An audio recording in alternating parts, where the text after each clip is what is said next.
I wanted to give you an unboxing or show you what's in the Tula Pink Pining for You quilt. It's the pineapple quilt that just came out with her new line, Daydreamer. And I'm telling you, it is so cute. So I've taken it out of the plastic zipper bag already. So we're gonna start from here. These are some other pre-cuts within our line of the Daydreamer fabric, so you can see what all the fabric looks like. But let's get started on this beautiful quilt. So it is just sets of pineapples.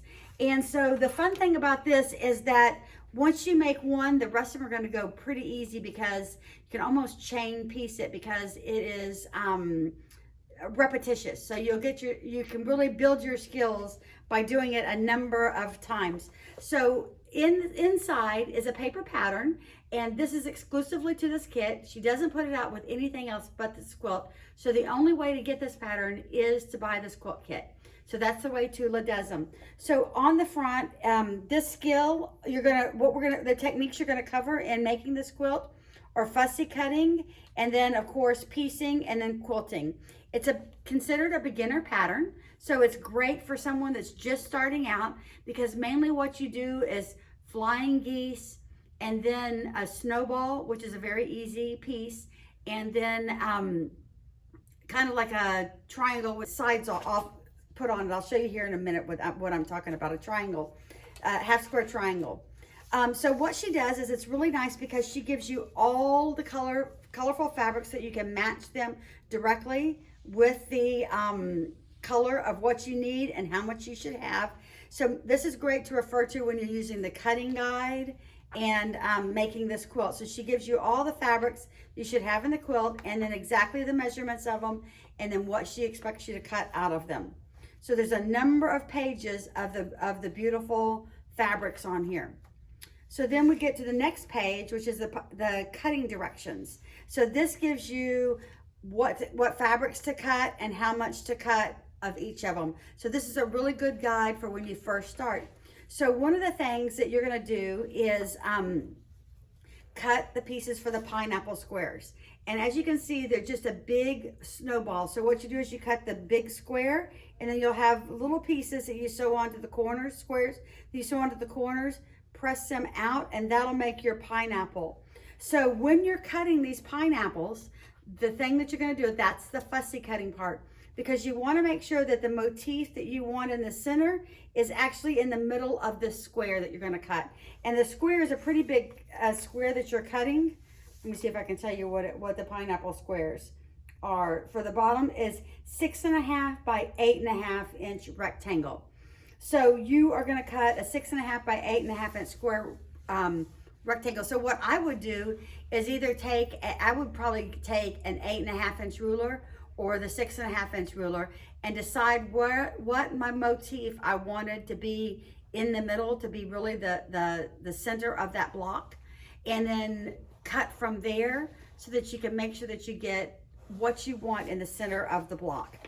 So and just to give you an example, like this one's an all over print, but let's say it's an ombre, and so you might want to have, you know, like a real ombre looking to this one. So you would want to cut it kind of like where the dark orange is at the bottom and it comes to the light orange at the top. Or maybe you'd want this almost yellow and only to go to here on the one of your pineapples, and then your other pineapple to look totally different. You start down here and cut one up this way. So this is one where you could really fussy cut it to have two different, they'd be out of the same fabric, but it would really make two different looking pineapples because of the way that you cut it. So this tiger fabric is really, really cool. Again, it's an ombre. So you might want to fussy cut this depending upon what tiger you want in the center. And I would definitely make sure that my ruler had him right in the center of the rectangle so that you can make sure that he is in the middle of your pineapple. Same with these. These butterflies are great to fussy cut, and they will be beautiful in the middle of a pineapple. Then this is one of my favorites, the pink flamingos with the little shrimp on them, and the blue flamingos. Again, you can fussy cut these so that they're in the center of your pineapples when you're laying them out. So I would use a more clear ruler and decide what motif you really want shown in the center of your block before you cut. Then we have a nice assortment of solids for the backgrounds. And what you'll do is once you pair these, you'll go through and decide which, you know, what colors do you want to put on. Like that one would really look good on a light purple background. This one will really like sparkle on this tealy green one. So you'll just have to go through and pick out the backgrounds that you want to put your pineapples on. So that would be the second thing I would do. After I cut all my pineapples, I would cut the backgrounds to make sure that I got the right background with my pineapples. Then we've got these smaller pieces here. There's still going to be more colorful pieces here at the bottom though, because you still have more pineapples to cut. So you have all of these fabrics to cut your pineapples out of also. These are going to be easy to cut the pineapples out of because they're just a small all over print. So you won't have to really fussy cut them quite as much to get all of the dimension and change that you want out of your pineapple. So we have a lot of pieces to cut, of 22 fabrics in this line of fun fabrics to cut the pineapples out of. And then these will be the tops of they're small pieces, and these will be the tops of your pineapples. So I would take them and match them to the pineapple that you want to make. And the great thing about this kit is that really it's going to work on any color of the backgrounds. Most of these will work on any color backgrounds.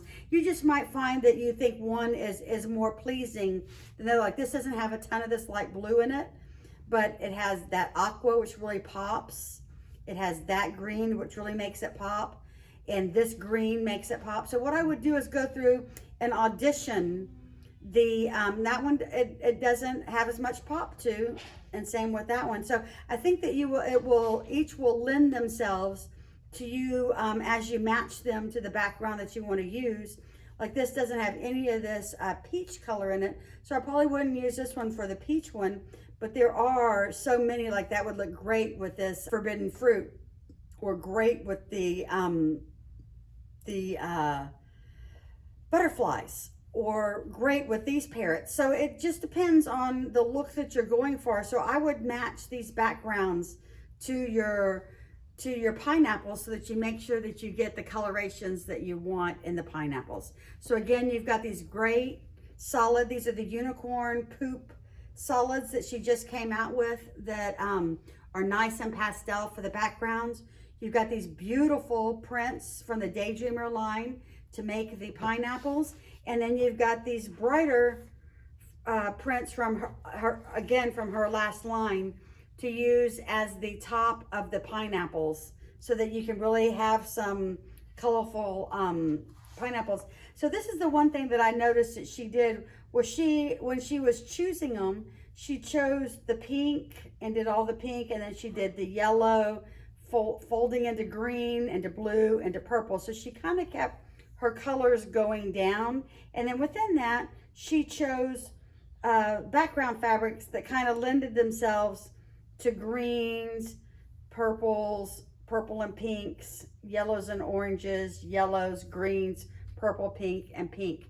So she gives you a real nice chart here that you can use to kind of lay out your quilt if you don't want to do something of your own. But you can definitely mix and match all of this, because it would look cute, very random and scrappy too, without amongst these fabrics. So I hope this gives you an overview of the Daydreamer quilt kit called Pining for You, because it's a great quilt and it'd be lots of fun to make. And again, it's a beginner quilt, so or any skill level, because it's just a fun quilt to make. So happy quilting.